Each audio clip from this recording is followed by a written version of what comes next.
So everybody wants to make money while doing nothing, otherwise known as passive income. The problem is that passive income in theory is actually very hard to achieve. Most people watching this, including me, likely have some source of active income. This could be a traditional job, could be freelancing, could be blue collar, white collar work. This is all just trading time for money. And this is a place that would be great to escape from. I mean, everybody wants to make money while they sleep, right? I mean, that would be awesome. So today on Why Learn Wednesday, I'm going to break down how I'm slowly turning my active income into passive income and just some of the methods I'm currently using, the real results so far with numbers and earnings from my last few months, and my long-term plan to make this sustainable. I think that there really is a misconception about passive income. Like, it sounds easy. You're making money passively while you sleep, but the reality is quite different. Passive income requires lots of upfront work to kick off. It really is all about front-loading work. Like, passive income usually means you had to have a very long period of active work. For example, my dividend portfolio right now yields about $630 a month in passive income, and this is money that I get literally for doing nothing. But the reality is that it took me 6 years of full-time work and full-time investing to get to that point, so that was anything but passive. Passive income's hard to obtain, but once you have it, it's great. Let's take a look at some of my earnings for the last 3 months. So I've had a combination of active and passive income. For the last 3 months, my income's been in the range of $3K to $8K per month, and I'm fully self-employed and I'm working on scaling up my income slowly. But out of all of that income, I would estimate about 10 to 25% of it was truly from passive income. So I would say I have 3 things that I do that are not directly tied to a time for money trade. This now, of course, is dividends, number 1, affiliates, and then some of my YouTube AdSense. AdSense is partly passive and partly active, and I'm going to get more into that later. But over time, my personal plan is to use my active income to invest into these passive assets. And there are kind of 2 types of investments that I'm looking at as well. You can invest your money, you can invest your time, and it's usually some combination of both. And the goal is to get that passive income to a point where it starts to be able to cover, some basic expenses, maybe your rent, and then maybe eventually your entire lifestyle, which in my opinion is the tipping point towards full financial freedom, when you no longer have to work and work is optional for you. For me, that would be where my passive income reaches about $4 to $5 grand a month, and I'm hoping that this happens by my mid-30s. By investing time into these things as well, it's important to always learn when pursuing active income and putting in that time, because with enough reps, eventually passive opportunities start to arise. Every step in this journey is usually about learning something, applying that to making money, and then building leverage to continue to work less for more money. So let's break down the types of passive income that I'm shooting for. Let's start with the slowest yet best and most pure one, and this of course is traditional investing, specifically with dividends. The key to growing this is keeping your income high and your expenses low and investing into a stock portfolio. Like I said before, my portfolio generates about $630 a month, and it fluctuates a lot, but it's definitely trended up in the long term. My dividend income has always gone up. And there really is nothing more passive than this. We had 0 work to maintain. I'm investing mostly in safer things, like my biggest holdings are SCHD, VIG, VYM, QQQ, and then some individual stocks that pay dividends as well, like Blackstone. I really want to utilize the power of compounding to build my what's called a dividend snowball. And here's just a quick website I use to calculate my dividend income. Tip ranks. This is not an affiliate. This is just what I enjoy using for a dividend calculator. You can map out things, see how much income you could have in the future and more. Dividends, of course, are kind of a derivative of your net worth, given it's a percentage of your portfolio in dividend yields. And the thing with this is you don't need to start big. You need to start and stay consistent, because then that compounding is going to work to your advantage, and you're going to be maximizing your active income and putting that money away into passive income. And that's how that grows. I'm currently reinvesting literally everything I have now to just multiply this compounding, and eventually I want to live off of a portion of this in the future. It's really cool that no matter what I do that month, I'm automatically reinvesting, $600+ worth of dividends per month. And that basically has made me reach coast fire. I don't need to put in any new money. My money's already working for me. So I love building that army of dollar bills that works for me around the clock, even when I'm sleeping. And I really like to nerd out with these calculations. So at like $600-ish per month, that means about $20 to $25 per day. So when I go to sleep for 7 to 8 hours, that means I have roughly a coffee and a breakfast sandwich already paid for by the time I wake up. So that's pretty sick. I love those dividends. The next type of passive income is content. And for me specifically, this is YouTube. So this is one of the best examples of scalable income that feels passive over time, but it takes a lot of upfront work. It really doesn't feel passive for me right now. YouTube's like a part-time job. I'm probably putting in 15 to 20 hours into it any given week, making about $2,000 to $2,200 a month from it. But here's why it's partly passive income.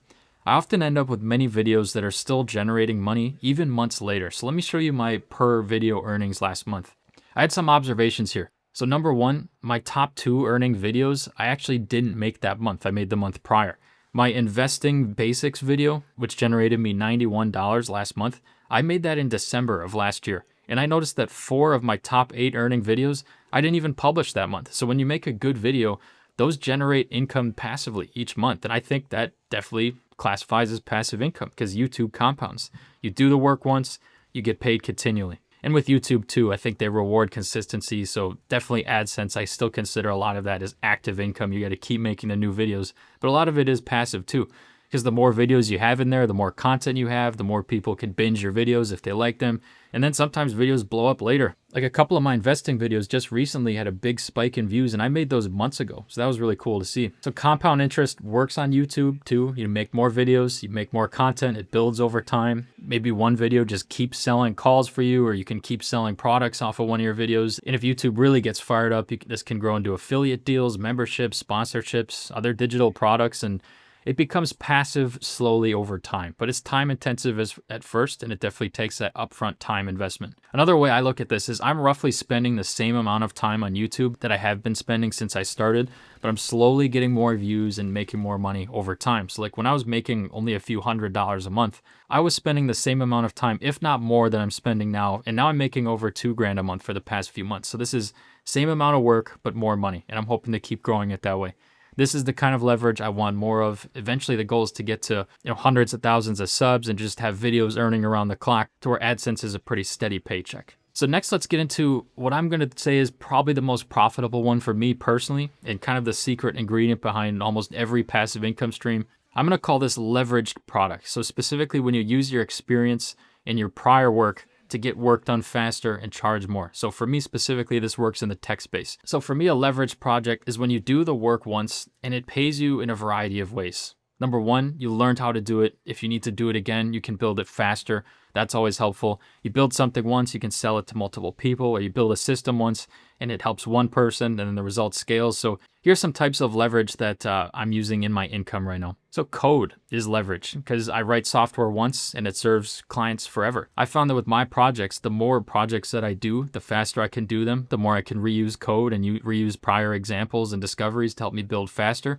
And that increases my dollars per hour. We've already talked about, content. You film it once, thousands watch it, and audience is leverage. There's so many options to play that. You have capital leverage. You invest once, you get paid forever. You have community. You build trust once, monetize in a variety of ways. And another one I'm seeing is in consults too. I see the same problems over and over again in these calls usually. So I write out a plan to help them. And for each call, it's less preparation because I'm starting to see the same things. And that's really cool. So work can scale.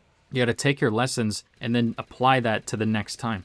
I haven't personally done this yet, but a lot of people are building software as a service companies where they make something, they spend a few months to build out a product, they charge $10 a month for it. It could be a tool to just help anyone do anything, really could be any idea you have. And that's leverage too because the code solves a real problem. People pay monthly. And then you support it lightly in the background, but you can use the leverage of something like a YouTube channel to sell, or you could run ads. And it's not passive at first because you're putting in that work, but after you launch it, and if it's successful, it can be very passive. So these are just some ways that you could explore leverage here. So this next and final one is more of a bonus one that I have less experience in, but I plan on getting into it, and this is real estate. So real estate is not really that passive. At least it's not as easy as social media makes it look, but it can work if done right. I'm getting married later this year, and my fiance has a condo, and we may decide to move out and list it on Airbnb just to get another income stream, and hopefully I'll have some lessons from that if we ultimately decide to do that. But I have seen many people use real estate, and it worked out great for them, and I've also seen others try it, and it becomes a nightmare for them. So here are just some key things to think about. Rental income can be passive, but only with good property management and good tenants. So you don't want to have to deal with problems that are coming up 24/7. It's ideal if you have someone who can handle these problems for you, as AKA a property manager. You also really want to screen tenants. You want to have good tenants. They bring in good cash flow, and then you got to be prepared for surprises. I mean, I had my grandpa was into doing real estate rentals for a little bit, and he had some nightmare tenants that weren't paying, and they were breaking laws and trashing his place. And that caused him a lot more trouble than it was worth. With real estate as well, there's a lot of upfront capital required, the down payments, the maintenance, the property taxes. Those are all things to consider. If you want an easier alternative, if you don't want to manage property, you could look into real estate investment trusts. This is basically very similar to dividend investing. It's a lot less work, but definitely less upside. So at the end of the day, whether it's investing, content, real estate, or code, or some sort of leverage project, passive income's possible, but only if you build something first and put in the upfront work. There's always going to be effort upfront. Nothing is truly, truly passive. The trick is that you're doing work that compounds and that can scale over time. So that'll wrap up this video. I'm currently doing most of the things I've talked about, so let me know in the comments what you're building, what you're thinking about. And I wanted to take a quick moment to thank everyone for helping me get to 50,000 subscribers. We're closing in on a year back on YouTube, and it really couldn't have gone better so far. Like, if you told me I'd be at this spot, I would just be ecstatic. I would be so excited. And I appreciate each and every one of you, no matter the phase of life you're in, whether you listen to me in the car, the gym, or just chilling on YouTube at the end of the day. Thank you for giving me a chance and taking the time out of your day to help us grow as a community. I will not let you down. I'm going to keep bringing you great content, or at least as good of content as I possibly can. And I hope everyone has a great week. Thanks for sticking around for this late Why Learn Wednesday. Peace out.